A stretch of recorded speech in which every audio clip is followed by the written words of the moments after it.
स्वागत है आप सभी का मेरे YouTube channel knowledge with Aryan में। तो जैसे कि दोस्तों आज के वीडियो का जो थंबनेल देखकर ही आपको पता चल गया होगा कि आज की वीडियो किस रिलेटेड होने वाली है। जी हाँ दोस्तों, आज की वीडियो होने वाली है एसएससी सीजीएल क्या है। क्योंकि एसएससी सीजीएल के बारे में काफ़ी लोगों ने सुना है, कुछ लोग जानते भी हैं, लेकिन आज हम इसके बारे में पूरी डिटेल देंगे, पूरी जानकारी देंगे कि एसएससी सीजीएल के लिए क्या क्या योग्यताएँ चाहिए होती हैं, कौन कौन से एग्ज़ाम होते हैं, पोस्ट कौन कौन सी होती हैं, इसके बारे में सारी चीज़ों के बारे में हम जानकारी देंगे। अगर आप इस चैनल पर नए हैं तो कृपया करके चैनल को सब्सक्राइब कर लीजिए और बेल आइकन को प्रेस कर लीजिए ताकि आने वाली वीडियो का नोटिफिकेशन आपको सबसे पहले प्राप्त हो और आप कोई भी वीडियो आपसे छूट ना पाए। तो सब्सक्राइब कर लीजिएगा। तो शुरुआत करते हैं वीडियो को। तो बता देना चाहता हूँ, भारत सरकार में विभिन्न विभागों और मंत्रालयों में विभिन्न ग्रेड बी और सी पदों पर उम्मीदवारों की भर्ती के लिए हर साल एसएससी सीजीएल परीक्षा आयोजित करता है।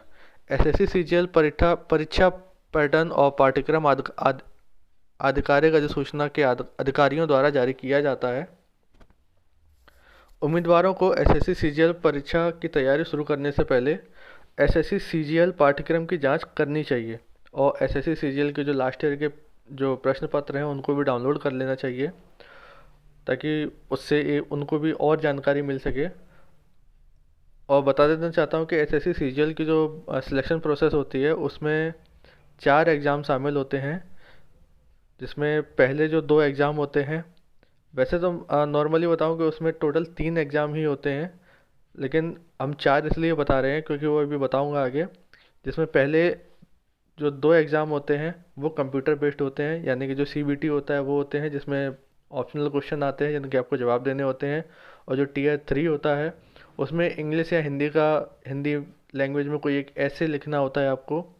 और जो फोर्थ पेपर होता है वो अदर पोस्ट्स में आते हैं, यानी कि जो कोई ऐसी जॉब होती है जिसमें कंप्यूटर के बारे में आपकी नॉलेज चेक की जाती है, इसलिए वो टीयर 4 कराया जाता है और ये सभी में नहीं होता है।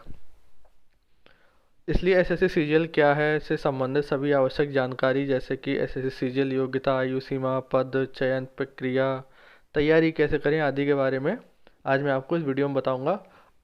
और वो बताने से पहले आपको बता दूं कि इस जो पूरी वीडियो है इसमें हम क्या क्या चीज़ें आज हम कवर करेंगे। इसमें हम कवर करेंगे कि एसएससी सीजीएल क्या है और इसके हाइलाइट्स कवर करेंगे, एसएससी सीजीएल का फुल फॉर्म, एसएससी सीजीएल के लिए कौन कौन से पोस्ट होते हैं, एसएससी सीजीएल के लिए योग्यताएं क्या क्या होनी चाहिए और जो रिजर्व कैटेगरी के लिए होते हैं उनके लिए कौन कौन से सर्टिफिकेट की ज़रूरत है, एसएससी सीजीएल के लिए राष्ट्रीय पात्रता क्या होनी चाहिए और एसएससी सीजीएल का सिलेबस एवं एग्ज़ाम पैटर्न कैसा होना चाहिए या कैसा होगा उसका, एसएससी सीजीएल के लिए अप्लाई कैसे करें, एसएससी सीजीएल चयन प्रक्रिया कैसी होगी, एसएससी सीजीएल की तैयारी करने के संदर्भ में कुछ टिप्स भी आपको दूंगा जिसके अंदर आते हैं कि जनरल इंटेलिजेंस के लिए और रीजनिंग की तैयारी कैसे करें, और सामान्य जागरूकता की तैयारी कैसे करें, क्वांटिटेटिव एप्टीट्यूड की तैयारी कैसे करें और इंग्लिश की तैयारी कैसे करें। और लास्ट में है एसएससी सीजीएल क्या है का जो लास्ट ऑप्शन है वो है FAQs, यानी कि फ्रीक्वेंटली आस्क्ड क्वेश्चंस। इसके बारे में बताऊँ क्योंकि इसमें क्या होता है कि इसमें हम वो चीज़ लेते हैं जो नॉर्मली क्वेश्चन पूछे जाते हैं बहुत सारे। क्योंकि अगर आप किसी से भी बात करोगे तो आपका सबसे पहला क्वेश्चन यही होता है, मतलब जो होते हैं वो उसके बारे में उसमें बताया जाएगा। तो शुरुआत करते हैं वीडियो को। तो एसएससी सीजीएल क्या है। एसएससी सीजीएल भारत सरकार के विभिन्न मंत्रालयों संगठनों में ग्रुप बी और ग्रुप सी के पदों के लिए उम्मीदवारों को शॉर्टलिस्ट करने के लिए कर्मचारी चयन आयोग एसएससी द्वारा आयोजित एक राष्ट्रीय स्तर की प्रतियोगिता परीक्षा है। इस परीक्षा के लिए प्रत्येक वर्ष लगभग 30 लाख उम्मीदवार एसएससी सीजीएल के आवेदन पत्र भरते हैं और लगभग 15 से 20 लाख उम्मीदवार परीक्षा के लिए उपस्थित होते हैं। यानी कि फॉर्म बहुत सारे डलते हैं लेकिन उनमें से काफ़ी लोग आ नहीं पाते हैं क्योंकि किसी को कोई और एग्ज़ाम आ जाता है या किसी कहीं जॉब लग चुकी होती है, तो इस वजह से वो नहीं दे पाते हैं। और कर्मचारी चयन आयोग द्वारा इस परीक्षा को 4 चरणों में आयोजित किया जाता है और संयुक्त स्तर सीजीएल परीक्षा के पहले 2 स्तरों को ऑनलाइन मोड में तथा अगले 2 चरण को ऑफलाइन मोड में आयोजित किया जाता है। एसएससी सीजीएल परीक्षा पैटर्न में मुख्यतः 3 चरण होते हैं। इसमें स्पेशली 3 टीयर होते हैं, जैसे कि पहला होता है प्रारंभिक परीक्षा जिसको हम प्रीलिम्स एग्ज़ाम बोलते हैं और टीयर 1 बोलते हैं। दूसरा होता है टीयर 2 वो होता है मुख्य परीक्षा। और कंप्यूटर प्रवीणता दक्षता कौशल परीक्षा दरअसल एसएससी सीजीएल ग्रेजुएट लेवल का एक एग्ज़ाम होता है, अर्थात जो उम्मीदवार अपना ग्रेजुएशन पूरा कर चुके हैं सिर्फ वही इस परीक्षा के लिए आवेदन कर सकते हैं। यहाँ एसएससी सीजीएल क्या है के माध्यम से सभी जानकारी का अध्ययन यहाँ पे करेंगे हम, और आपको पूरी डिटेल देंगे। तो हम हाइलाइट्स के बारे में बात कर लेते हैं कि इसमें कैसे क्या होता है कि एग्ज़ाम नेम जो होता है वो है SSC CGL staff selection commission combined graduate level. आयोजन इसका कौन करता है? वो करता है एसएससी द्वारा कराया जाता है, स्टाफ सिलेक्शन कमीशन द्वारा। और जो एग्ज़ाम लेवल होता है वो होता है नेशनल लेवल का, यानी कि पूरे राष्ट्रीय स्तर पर इसका एग्ज़ाम कराया जाता है। और इसमें ये जो फॉर्म निकलता है साल में एक बार निकलता है, और इसकी जो एग्ज़ाम प्रक्रिया होती है वो ऑनलाइन होती है टीयर 1 और टीयर 2, और टीयर 2 और ऑनलाइन टीयर 3 और टीयर 4 के लिए होता है। और जो इसकी एप्लीकेशन फ़ीस होती है वो होती है 100 रुपये। एग्ज़ाम ड्यूरेशन टीयर 1 के लिए होता है 60 मिनट, और टीयर 2 के लिए होता है 120 मिनट फॉर ईच पेपर। और ये दोनों ही पेपर ऑनलाइन होते हैं, टीयर 1 और टीयर 2 ऑनलाइन होते हैं, और टीयर 3 एंड टीयर 4 ये ऑफलाइन ही होते हैं। इसको बात को ध्यान रखिएगा कि टीयर 3 एंड टीयर 4 ऑफलाइन ही होते हैं, जिसमें टीयर 3 और टीयर 4 दोनों ही 60 मिनट के होते हैं। और एग्ज़ाम का उद्देश्य होता है कि जिसमें ग्रुप बी और ग्रुप सी के लिए उम्मीदवारों का चयन करना। एक होता है ग्रुप ए, फिर आता है ग्रुप बी और ग्रुप सी, ये उनके लिए एग्ज़ाम कराए जाते हैं। और इसकी जो लैंग्वेज होती है वो होती है हिंदी और इंग्लिश। और ऑफिशियल वेबसाइट मैंने इसमें दे ही रखी है, वो आपको मैं डिस्क्रिप्शन में उसकी लिंक दे दूंगा आपको, आप वहाँ से जाके चेक कर सकते हैं। अब बात करते हैं एसएससी सीजीएल का फुल फॉर्म क्या है। सामान्यतः एसएससी सीजीएल का पूरा नाम हिंदी में कर्मचारी चयन आयोग संयुक्त स्नातक स्तर परीक्षा होता है। यह एसएससी बोर्ड द्वारा ग्रुप बी और ग्रुप सी पदों के लिए विभिन्न सरकारी विभागों, मंत्रालयों, कार्यालयों में उम्मीदवारों के लिए आयोजित किया जाता है। इंग्लिश में एसएससी सीजीएल का फुल फॉर्म होता है staff selection commission combined graduate level. Hindi में एसएससी सीजीएल का फुल फॉर्म होता है कर्मचारी चयन आयोग संयुक्त स्नातक स्तर। एसएससी सीजीएल में कौन कौन से पोस्ट होते हैं? कर्मचारी चयन आयोग भारत सरकार के तहत विभिन्न संगठनों, विभागों, कार्यालयों में उम्मीदवारों की भर्ती के लिए एसएससी सीजीएल परीक्षा विशेष रूप से आयोजित करता है। इसके अंतर्गत विभिन्न प्रकार के जॉब पोस्ट होते हैं। क्योंकि यह एक राष्ट्रीय स्तर की परीक्षा है और सरकारी विभागों में ग्रुप बी और ग्रुप सी पदों के लिए इसकी भर्ती इस परीक्षा के माध्यम से की जाती है। अब इसमें बता दूं कि इसमें कौन कौन से पोस्ट होते हैं और वो किस कैटेगरी के भी होते हैं, वो भी बताता जाऊंगा साथ में। तो इसमें जो पहली पोस्ट है असिस्टेंट ऑडिट ऑफिसर, जो कि होती है ग्रुप बी, जो कि नॉन मिनिस्ट्रियल होती है लेकिन गजेटेड पोस्ट होती है वो। और ऐसे ही असिस्टेंट अकाउंट ऑफिसर, वो भी ग्रुप बी की है और वो भी गजेटेड पोस्ट है वो, लेकिन नॉन मिनिस्ट्रियल है। असिस्टेंट सीनियर ऑफिसर, वो भी ग्रुप बी की है, असिस्टेंट है वो है ग्रुप बी का। इंस्पेक्टर ऑफ इनकम टैक्स, ये आता है ग्रुप सी में। और इंस्पेक्टर सेंट्रल एक्साइज, जो कि आते हैं ग्रुप बी में। असिस्टेंट इन्फोर्समेंट ऑफिसर, वो भी ग्रुप बी में आते हैं। सब इंस्पेक्टर, मैं इसमें आप जो वीडियो देख रहे हैं उसमें सारी जो पोस्ट लिखी हुई हैं, मैं केवल जॉब पोस्ट के नेम पढ़ दे रहा हूँ, ग्रुप आप लोग खुद देख लीजिएगा। इसमें सब इंस्पेक्टर होता है, इंस्पेक्टर होते हैं, और जूनियर स्टैटिकल ऑफिसर होते हैं, स्टैटिकल इन्वेस्टिगेटर ग्रेड 2 भी होता है, ऑडिटर का पोस्ट होती है, accountant, junior accountant, senior secretarial assistant, अपर डिवीज़न क्लर्क, टैक्स असिस्टेंट, अपर डिवीज़न क्लर्क आदि होते हैं। अब एसएससी सीजीएल के लिए योग्यता के बारे में बता देता हूँ कि इसमें क्या क्या योग्यताएं चाहिए होती हैं। राष्ट्रीय नागरिकता, सबसे पहले नागरिकता के बारे में बता देता हूँ। एसएससी सीजीएल परीक्षा में भाग लेने के लिए आवेदन को अभ्यर्थी को भारत का नागरिक होना आवश्यक है। और शैक्षणिक योग्यता, एसएससी सीजीएल की परीक्षा में भाग लेने के लिए अभ्यर्थियों के पास स्नातक की डिग्री होना आवश्यक है, यानी कि उनके पास ग्रेजुएशन की डिग्री होना आवश्यक है। और इसमें कुछ एक और चीज़ इसमें थोड़ी सी बता देता हूँ। स्नातक की डिग्री किसी भी मान्यता प्राप्त विश्वविद्यालय या संस्थान से हो सकता है, अर्थात अभ्यर्थी के पास स्नातक की डिग्री किसी भी विषय में से हो, वह परीक्षा में भाग लेने के योग्य माना जाएगा। यानी कि ज़रूरी नहीं कि आपको किसी एक पर्टिकुलर सब्जेक्ट से ही आपको ग्रेजुएशन करनी है। आप किसी भी सब्जेक्ट से अगर आप ग्रेजुएट हैं तो आप इसमें अप्लाई कर सकते हैं। इसमें जो शारीरिक योग्यता यानी कि इसमें एज की हम बात करते हैं तो अभ्यर्थियों की न्यूनतम एज 18 साल और अधिकतम एज 32 साल होती है।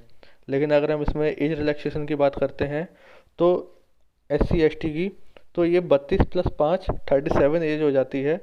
तो 37 एज तक अप्लाई कर सकते हैं SC/ST वाले। अब आरक्षण श्रेणियों के लिए मैं बात करता हूँ।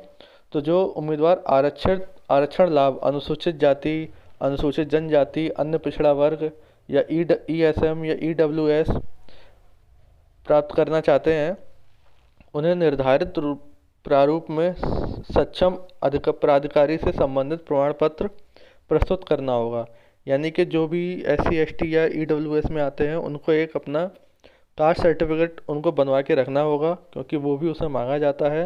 अन्यथा उनके आरक्षण के दावे पर विचार नहीं किया जाएगा, क्योंकि अगर वो सर्टिफिकेट नहीं होगा तो जो वो क्लेम कर रहे हैं कि नहीं हम इस कैटेगरी में आते हैं, तो वो उस कैटेगरी में नहीं आएंगे। और विकलांग व्यक्ति हैं उनको भी अपना जो विकलांगता का सर्टिफिकेट होता है, उनको हैंडीकैप का सर्टिफिकेट होता है, वो भी उनको बनाकर देना होगा, नहीं तो वो भी एक्सेप्ट नहीं किया जाएगा। और OBC के लिए आरक्षण का लाभ चाहने वाले उम्मीदवारों को यह सुनिश्चित करना चाहिए कि उनके पास प्रशासनिक प्रमाण पत्र या वे क्रीमी लेयर में नहीं आते हैं। यह ध्यान दिया जाना चाहिए कि उम्मीदवारों की आरक्षित श्रेणी की स्थिति तब तक अंतिम रहेगी जब तक कि वे संबंधित दस्तावेजों की प्रामाणिकता को संबंधित प्राधिकारी द्वारा स्थापित या और अनुमोदित नहीं किया जाता है। और अनुसूचित जनजाति और अनुसूचित जाति एवं अन्य पिछड़ा वर्ग और EWS या किसी अन्य लाभ के लिए आरक्षण का झूठा दावा करने वाले उम्मीदवारों को SSC CGL द्वारा आयोजित परीक्षा से वंचित कर दिया जाएगा। अगर आप कोई भी झूठा क्लेम करते हैं तो आपको एग्ज़ाम में नहीं बैठने दिया जाएगा।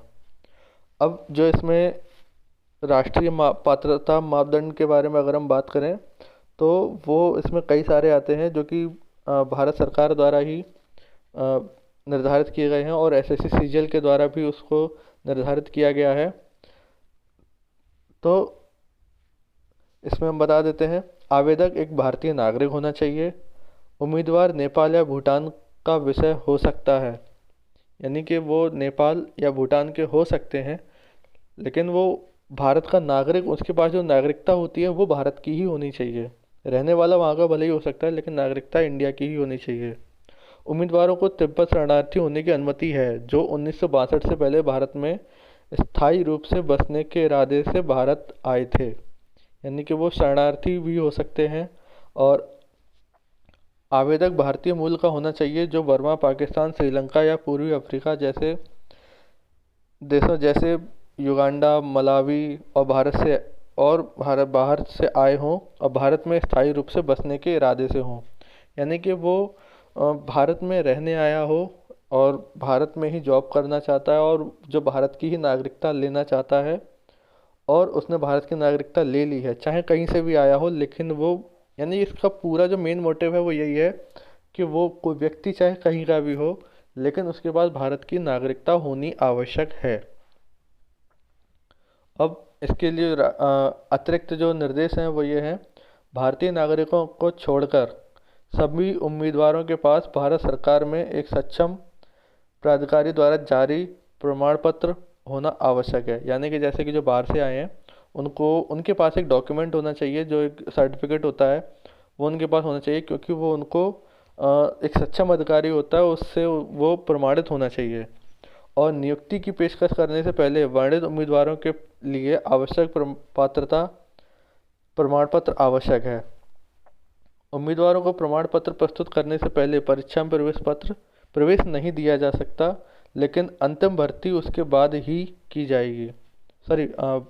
जो वो सर्टिफिकेट है, उम्मीदवारों को प्रमाण पत्र प्रस्तुत करने से पहले परीक्षा में प्रवेश दिया जा सकता है। लेकिन जब भर्ती होगी, यानी कि अगर वो टेस्ट क्वालिफाई भी कर लेते हैं, सारा कुछ कर लेते हैं, लेकिन जब भर्ती होगी तो उन्हें वो अपना सर्टिफिकेट दिखाना पड़ेगा। अगर नहीं दिखाएंगे तो वो जो उन्होंने मेहनत की है वो सारी वेस्ट हो जाएगी।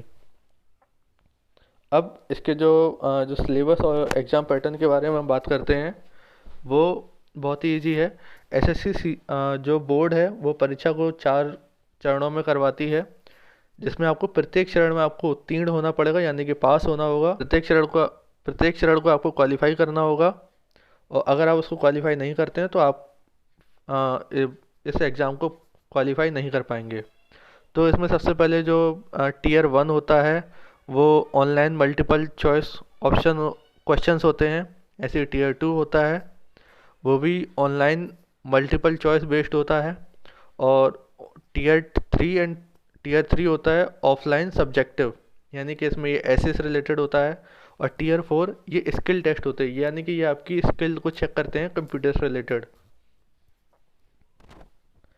अब टीयर 4 में आपको डिटेल से जानकारी दे देता हूँ, जो टीयर 4 में क्या क्या आता है। टीयर 4 में जनरल इंटेलिजेंस और रीजनिंग आती है, जिसमें 25 क्वेश्चन होते हैं और 50 नंबर के होते हैं, यानी कि एक क्वेश्चन 2 नंबर का होता है।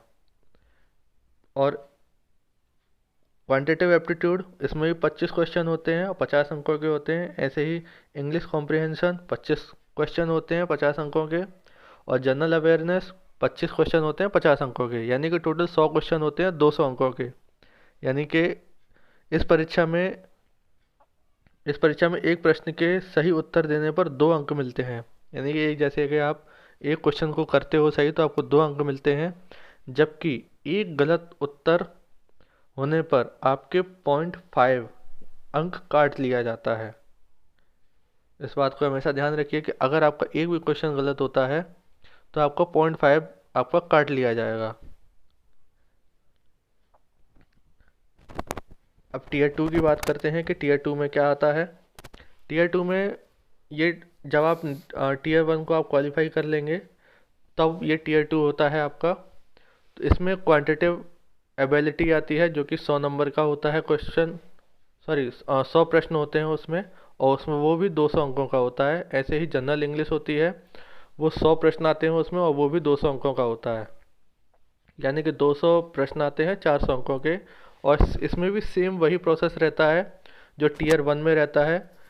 यानी कि इसमें भी एक क्वेश्चन 2 नंबर का होता है, और अगर आप एक क्वेश्चन गलत करते हैं तो 0.50 नंबर आपके कट जाएंगे।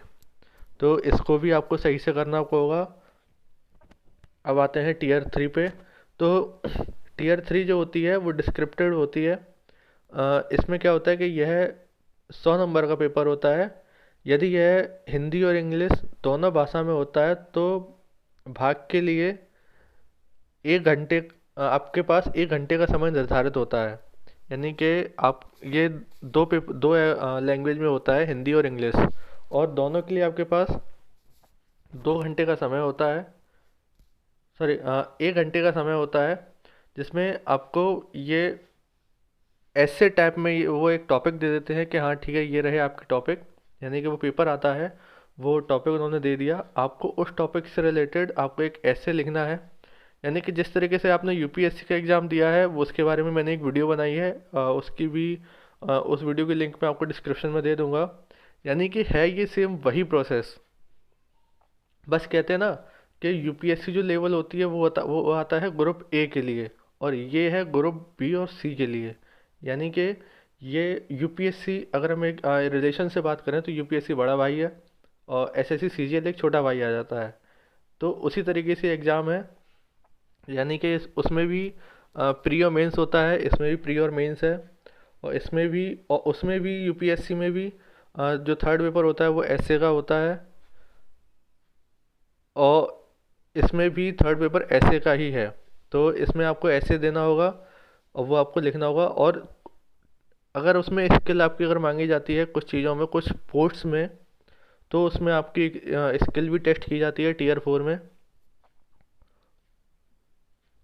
अब बात करते हैं एसएससी सीजीएल एग्ज़ाम सिलेबस के बारे में। तो टीयर वन में सिलेबस जो आता है वो आता है general intelligence and reasoning, general awareness, quantitative aptitude यानी कि जो मैथ होती है, इंग्लिश लैंग्वेज आती है और कॉम्प्रिहेंशन से संबंधित विषय आते हैं। और टीयर टू में आता है मात्रात्मक योग्यता, अंग्रेजी भाषा और समझ, सांख्यिकी और सामान्य अध्ययन, वित्त और अर्थशास्त्र से संबंधित विषय। अगर हम टीयर थ्री की अगर हम बात करें तो यह परीक्षा अंग्रेजी में हिंदी और अंग्रेजी में उम्मीदवार के भाषा कौशल का मूल्यांकन करने के लिए एक वर्णनात्मक परीक्षा है। यह केवल सांख्यिकीय अन्वेषण ग्रेड 2 और कंपाइलर के लिए उपस्थित होने वाले उम्मीदवारों के। अब हम टीयर 4 की बात करते हैं। तो यह टेस्ट एक डेटा एंट्री, स्पीड टेस्ट और कंप्यूटर प्रवीणता टेस्ट शामिल है। यह परीक्षा भारत सरकार के तहत विशिष्ट पदों के लिए उपस्थित होने वाले उम्मीदवारों के लिए होता है। यानी कि इसमें आपकी कंप्यूटर स्पीड टेस्ट की जाती है कि आपकी टाइपिंग स्पीड क्या है, ये सारी चीज़ें आपकी चेक की जाती हैं। और ज़रूरी नहीं कि सभी एग्ज़ाम में हो ये, ज़रूरी नहीं कि सभी पोस्ट के लिए होता है, कुछ स्पेशल पोस्ट के लिए ये टीयर 4 कराया जाता है। अब बात करते हैं कि एसएससी सीजीएल के लिए अप्लाई कैसे करें। तो यदि आप एसएससी सीजीएल के लिए एग्ज़ाम के लिए अप्लाई करना चाहते हैं तो मैंने ये स्टेप दे रखे हैं। आप अगर चाहो तो इनको आप वीडियो को पॉज करके इनको आप पढ़ लीजिएगा। बाकी मैं फिर भी बता देता हूँ कि सबसे पहले जो आधिकारिक वेबसाइट होती है वहाँ पर जाएं और अपना मोबाइल नंबर, ईमेल आईडी का उपयोग करके अपना रजिस्ट्रेशन करें। फिर रजिस्ट्रेशन आईडी मिलने के बाद उसमें लॉगिन करें और रजिस्ट्रेशन फॉर्म के विकल्प पर क्लिक करें। फॉर्म में पूछी गई सभी जो जानकारी मांगी जाती है उसको आप फिल करें। फिर अपनी फ़ोटो, अपने साइन जैसे आवश्यक दस्तावेज को आप अपलोड करें उस पर। और किसी भी गलती की जांच के लिए एक बार फिर से आवेदक पत्र की समीक्षा कर ले। यानी कि अगर उसमें आपको लगता है कि हाँ कोई भी गलती हुई है, आप उसको एक बार चेक ज़रूर कर लीजिएगा फॉर्म को सबमिट करने से पहले। अब आते हैं ऐसे आवेदक शुल्क, यानी कि इसका जो फीस है वो क्या है। अभी तक इसकी जो फीस देखी जा रही है वो आती है 100 रुपये, जो कि जनरल और ओबीसी के लिए आती है। और एससी एसटी के लिए और ईडब्ल्यूएस और फीमेल्स के लिए ये फ्री होती है। और वहाँ से सबमिशन कंप्लीट मैसेज की सॉफ्ट कॉपी को आप सेव कर लीजिए अगर आप ऑनलाइन कर रहे हैं। और अगर आप साइबर कैफे से करवा रहे हैं तो वहाँ से आप प्रिंट निकलवा लीजिएगा। अब एसएससी सीजीएल चयन प्रक्रिया, जो कि बहुत ही ईजी है। एसएससी सीजीएल परीक्षा में आवेदन करने वाले उम्मीदवारों को टीयर 1 परीक्षा में बैठने के लिए रोल नंबर और एडमिट कार्ड दिए जाएंगे। और टीयर 1 में प्राप्त अंकों के आधार पर उम्मीदवारों को श्रेणीवार टीयर 2 और टीयर 3 में उपस्थित होने के लिए शॉर्टलिस्ट किया जाएगा। सभी उम्मीदवारों को टीयर 2 परीक्षा में पेपर 1 और पेपर 2 के लिए उपस्थित होना होगा। यानी कि जो टीयर 2 एग्ज़ाम होता है उसमें 2 एग्ज़ाम होते हैं, पेपर 1 और पेपर 2। उसमें दोनों ही एग्ज़ाम आपको देने हैं। हालांकि सिर्फ विशिष्ट उम्मीदवारों को एसएससी सीजीएल परीक्षा 2022 परीक्षा में टीयर 2 परीक्षा के पेपर 3 और पेपर 4 के लिए उपस्थित होना होगा। बोर्ड द्वारा टीयर 2 परीक्षा के पेपर 1, पेपर 2, पेपर 3 और पेपर 4 के लिए अलग अलग कट ऑफ तय की जाएगी।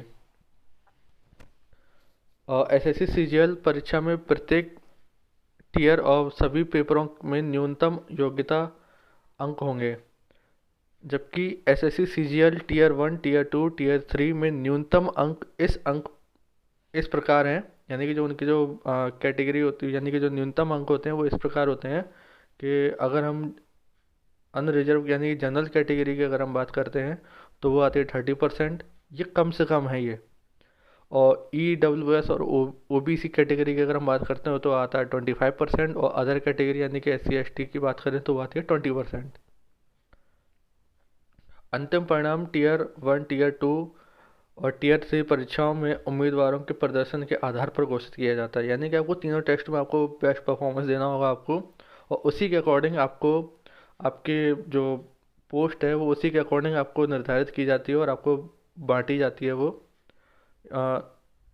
यानी कि सेम यूपीएससी वाला ही प्रोसेस होता है ये। अब बात करते हैं कि इसमें जो एसएससी सीजीएल की तैयारी करने के संदर्भ में टिप्स। तो ये जो है, मैं सबसे पहले बता देता हूँ आपको रीजनिंग के बारे में कि पिछले साल के अगर हम पेपरों की बात करें तो आपको उनको पढ़ना चाहिए, क्योंकि कोई भी अगर आप एग्ज़ाम देना चाहते हैं तो सबसे पहले लास्ट ईयर के पेपर जरूर सॉल्व करें, क्योंकि उससे क्या होता है कि आपको एक जानकारी मिल जाती है। और हर दिन रीजनिंग के प्रश्नों का अभ्यास करें, जिसमें पहेली पजल आती है, आकृति आधारित प्रश्न आते हैं यानी कि फिगर डायग्राम बेस्ड क्वेश्चन आते हैं, और एनालॉजी आती है, कोडिंग डिकोडिंग है, सीरीज है, जैसे वैसे विशेष रूप से स्कोरिंग होती है, क्योंकि ये जो एग्ज़ाम होता है इसमें ये क्वेश्चन बहुत ज़्यादा पूछे जाते हैं।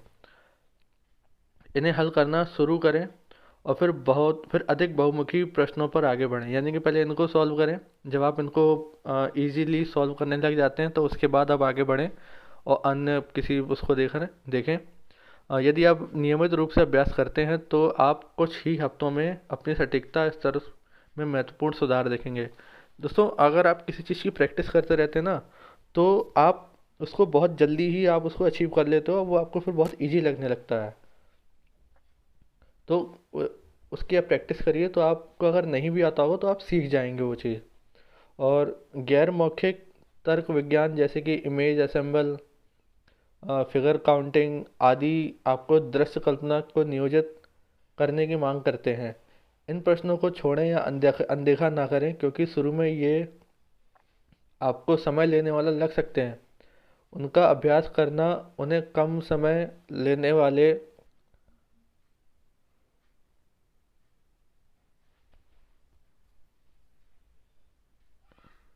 और अच्छा तरीका है। हाँ, तो इसमें आगे बात करते हैं। अभ्यास करते समय आपको उचित सटीकता के लिए 20 मिनट में कम से कम 15 से 20 प्रश्नों को हल करना है। यानी कि आपको 20 मिनट में कम से कम 15 से 20 क्वेश्चन आपको हल करना है, यानी कि आपको 1 मिनट में एक क्वेश्चन का एवरेज आपको लेकर चलना ही है। और कोशिश कीजिए कि जैसे कि आप प्रैक्टिस करते जाएंगे तो ये टाइम और कम होता जाए, यानी कि 20 मिनट में आप ज़्यादा से ज़्यादा क्वेश्चन करते चले जाएं। अब क्योंकि इसके जो लेवल होते हैं, जो कठिनाई के लेवल होते हैं, धीरे धीरे जब आप उनको बढ़ाते जाएंगे, क्योंकि ये पेपर के जो क्वेश्चंस होते हैं, स्पेशली चाहे अगर हम मैथ की बात करें तो वो बहुत ही टफ होते हैं और लेंदी होते हैं। तो कोशिश कीजिए कि इसकी आप प्रैक्टिस जितनी ज़्यादा करेंगे उतना ही अच्छा आपके लिए होगा। ऐसे ही अगर हम रीजनिंग की बात करते हैं तो उसके भी क्वेश्चन कुछ इसी तरीके से आते हैं। अब हम बात करते हैं इसमें जो जीएस या जनरल अवेयरनेस से रिलेटेड अगर हम बात करें तो ये भी सेम वही प्रोसेस है कि आपको अ, इस पे अच्छे से आपको ध्यान देना होगा। और बाकी का जो मैंने इसमें लिख रखा है, मैं आप वीडियो पॉज कर लीजिएगा और उसको आप देख लीजिएगा कि इसमें सारी क्या क्या चीज़ें हैं, क्योंकि अगर मैं इसको पढ़ूंगा तो वीडियो काफ़ी लंबी हो जाएगी, जो कि ऑलरेडी काफ़ी लंबी हो चुकी है। इसको आप देख लीजिएगा और आपको समझ में आ जाएगा कि हाँ, क्या क्या चीज़ के लिए हमें अच्छे से तैयारी करनी है। अब या फिर आप इसकी स्क्रीनशॉट ले लीजिएगा। अब आगे बढ़ते हैं। और प्रत्येक अवधारणा को ठीक से समझने के लिए जो एसएससी सीजीएल अध्ययन सामग्री का पालन करें और परीक्षा में समय बचाने के लिए सारांश नोट्स प्राप्त करने की सिफारिश की जाती है। यानी कि अगर आप कोई भी वो करते हैं तो सीधी सी बात है, अगर आप उसके नोट्स अगर बना के चलते हैं तो आप किसी भी एग्ज़ाम को बहुत इजीली और बहुत ही अच्छे से आप उसको क्वालिफाई करके अपनी जॉब पा सकते हैं। तो इसमें अगर हम मैथ की बात करें तो इसमें जो हमें शुरुआत करनी चाहिए वो है लाभ हानि, नावरधारा के प्रश्न, अनुपात एवं डेटा व्याख्या। यानी कि जो इनके जो प्रश्न होते हैं इनको आपको सबसे पहले शुरुआत करनी चाहिए, क्योंकि सबसे पहले यही आते हैं। और फिर इसमें जब ये सारी चीज़ें आप करने लग जाते हैं तो इसमें फिर सरलीकरण है, उम्र की समस्याएं हैं, और जो प्रतिशत है, अनुपात हैं, जैसे विषयों पर ध्यान है, क्योंकि वो सरल और काफ़ी स्कोरिंग भी होते हैं। तो इन सारी चीज़ों को आपको करना होगा। और वही चीज़ है कि इसमें आपको 15 से 20 मिनट में कम से कम 20 क्वेश्चन आपको सॉल्व करने हैं। अगर आप 20 मिनट का टाइमिंग लगाकर चलते हैं तो कम से कम आपको 15 से 20 क्वेश्चन आपको सॉल्व करने ही होंगे। और अगर हम इसकी बात करें तो प्रश्नों का अभ्यास करने के लिए कम से कम 2 घंटे का समय देने का प्रयास करें, और परीक्षा में इस खंड में 25 मिनट से अधिक समय ना दें। यानी कि जब एग्ज़ाम होगा तो किसी भी खंड में आपको 25 मिनट से ज़्यादा समय ना दें, नहीं तो फिर आपका ही टाइम वेस्ट होगा और आप पूरा पेपर सॉल्व नहीं कर पाएंगे। अब इसमें अगर हम बात करते हैं तो इसमें अंग्रेजी में भी सेम यही है, जिसमें कि अंग्रेजी परीक्षा के लिए आपको जिन 3 मुख्य पहलुओं को की कुशलता के लिए तैयारी करने की आवश्यकता है वो है शब्दावली, व्याकरण की समझ। और यदि आप शब्दावली और व्याकरण में दक्षता हासिल कर लेते हैं तो आप आधी लड़ाई वैसे ही जीत लेते हैं मैथ की, क्योंकि अगर आपकी वोकेबलरी और ग्रामर अगर आपकी ये अच्छी हो गई तो दैट मीन्स आपने आधी फाइट आपने पहले ही जीत ली इंग्लिश की। और ये सभी को पता है कि इंग्लिश में बस यही चीज़ बहुत ही इम्पॉर्टेंट होती है।